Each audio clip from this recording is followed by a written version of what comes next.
génération de l'Égypte, il y a aussi une deuxième génération. Nous avons la génération Égypte qui vit sous les bontés, que ce soit politique, sociale, économique, religieuse de certains pays. Mais il y a aussi une deuxième génération, c'est la génération du désert. Nous sommes nés avec la manne, nous avons grandi avec la manne. On ne connaît pas de maison à matériaux durables. Nous n'avons sous nos yeux que le soleil et les nuages. Nous n'avions avec nous pas de grandes choses, mais néanmoins, c'est la génération qui entrera en Canaan. Tu es la génération qui a souffert, oui c'est vrai, mais tu es aussi la génération sur qui Dieu repose ses espoirs parce que avec Josué et le Saint-Esprit, nous entrerons en Canaan. C'est pourquoi Jacob dit, oui, je n'ai pas l'âge de mes pères, mais néanmoins, j'ai souffert plus, j'ai plus d'expérience. Et c'est cette expérience-là qui justifie peut-être mon aspect, peut-être ne concorde pas avec mon âge, mais néanmoins, cette grâce-là continue à agir avec moi.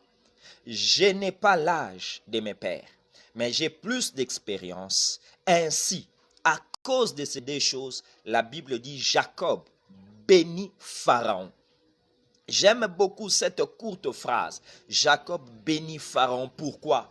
Parce que j'annonce que dans cette nouvelle année qui commence, c'est le moment où les politiques doivent s'incliner pour recevoir la grâce sacerdotale et prophétique de loin de Dieu.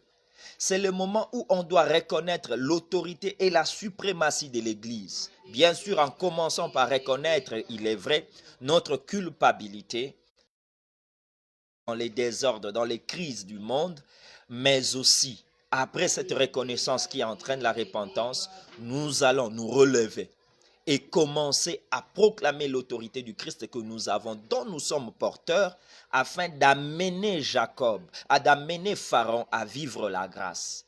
Qui est celui qui a béni Pharaon? C'est Jacob, il est vrai.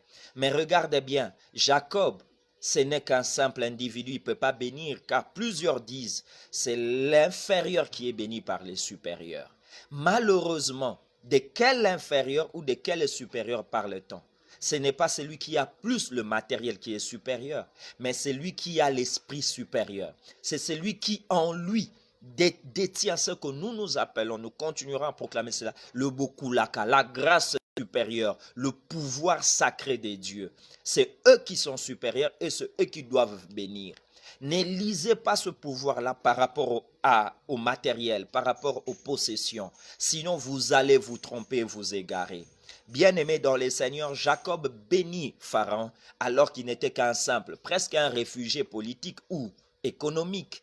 Mais Jacob qui bénit aussi Pharaon, ce Jacob-là, c'est un handicapé physique. Dans les lois sacerdotales, un handicapé physique n'entre pas dans la présence de Dieu. Or, Pharaon était Dieu parce que maître de double demeure. Mais comment expliquer que ce paralytique, ce boiteux, viennent dans la présence et bénissent le souverain? Pas seulement il est boiteux, mais il est aussi berger de par sa tradition. Alors que les Égyptiens regardaient les bergers en abomination. C'était un travail que les Égyptiens ne faisaient point. Mais ce berger, handicapé, exilé, vient bénir le numéro un du pays. Oui, il est temps que toi tu gardes la grâce du Seigneur afin que le numéro un de domaine séculier, du domaine politique, économique, recourt à ta grâce, recourt à ta bénédiction. Tu as souffert, mais capitalise ta souffrance. Capitalise tes échecs de cette année pour en faire un bâton sur lequel tu t'appuieras et tu béniras les sommités de ce monde. Voilà ce que Jacob dit à Pharaon. Il dit, oui, mon aspect ne concorde pas avec ce que je suis, mais néanmoins, je n'en prends pas comme un obstacle, une faiblesse. J'en fais un avantage. J'en fais avec moi quelque chose qui va m'aider, un tremplin. Et à partir de là, la Bible me dit, il le bénit et se retira.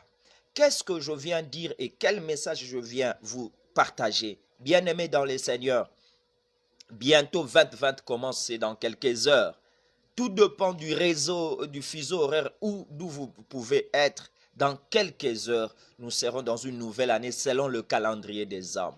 Mais ma prière mon souhait, mes voeux, c'est que tu comprennes qu'avec le Seigneur, il est temps que ton aspect soit jeune par rapport à tes œuvres. Laisse que tes œuvres soient plus grandes que ton âge.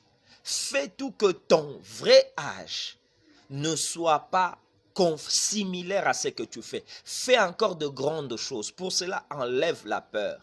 Éloigne-toi de ceux qui t'intimident.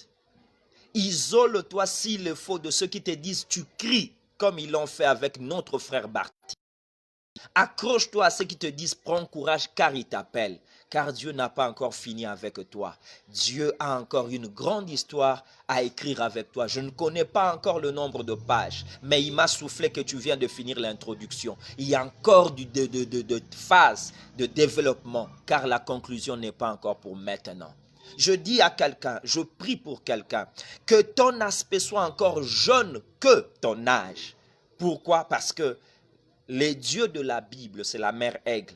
Il nous rajeunit comme l'aigle. Laisse que ton âge soit plus élevé, mais que tu donnes l'apparence réellement d'être moins âgé. Oui, on l'a regardé, notre Seigneur, en lui disant, tu n'as même pas 50 ans. Et tu parais dire que avant qu'Abraham ne fût, toi tu es. Il dit, oui, je suis. Parce que je n'ai que 33 ans, selon l'état civil de Bethléem. Mais en réalité, j'ai plus que ça. En réalité, voilà ce que je voulais vous dire et en quelques minutes, j'aimerais maintenant proclamer la bénédiction pour que nous puissions prier ensemble. S'il vous plaît, gardons cette minute-là, préparons-nous. Nous voulons, par la grâce du Seigneur, prier car Dieu est